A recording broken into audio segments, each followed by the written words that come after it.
बिस्मिल्लाहिर्रहमानिर्रहीम। शुरू करती हूँ मैं अल्लाह के नाम से जो बड़ा मेहरबान निहायत रहम वाला है। नबी सल्लल्लाहु अलैहि वसल्लम ने फरमाया, जो शख्स मदीने में मरेगा और यहाँ दफन होगा, मैं इसकी शफाअत करने वाला हूँ। आप सल्लल्लाहु अलैहि वसल्लम ने फरमाया, मदीने में जो तकलीफ और मुशक्कत बर्दाश्त करेगा, मैं इसके लिए क़यामत के दिन गवाही दूंगा।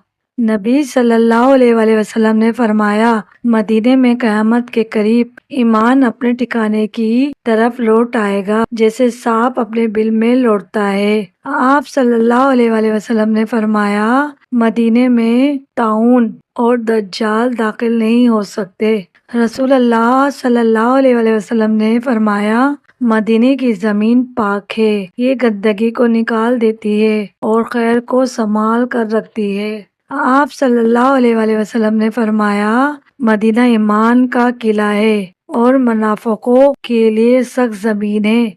नबी सल्लल्लाहु ताला अलैहि वसल्लम ने फरमाया, मदीने के गिर्द फरिश्ते पहरा दे रहे हैं, कोई बुराई का इरादा करेगा तो अल्लाह इसे पिघलाकर खत्म कर देगा। आप सल्लल्लाहु अलैहि वसल्लम ने फरमाया, मदीने में रहना मेरे लिए महबूब है और मदीने वालों के लिए मेरी दुआ रहमत है। रसूल अल्लाह सल्लल्लाहु अलैहि वसल्लम ने फरमाया, मदीने में रहना बाहैसियत बरकत है, यहाँ का खजूर दरख्त भी खैर से खाली नहीं। आप सल्लल्लाहु अलैहि वसल्लम ने फरमाया, मदीने में कोई बुराई करने वाला टिक नहीं सकेगा, ये इसे बाहर फेंक देगा। नबी सल्लल्लाहु अलैहि वसल्लम ने फरमाया, मदीने में रहने वाला अगर भूख भी बर्दाश्त करे तब भी अल्लाह के नजदीक बेहतर है कि वो कहीं और जा बसे। आप सल्लल्लाहु अलैहि वसल्लम ने फरमाया, मदीने की मिट्टी भी शिफा है और यहाँ की दुआ भी कबूल होती है। नबी सल्लल्लाहु अलैहि वसल्लम ने फरमाया, मदीने में क़यामत तक ईमान का चिराग रोशन रहेगा।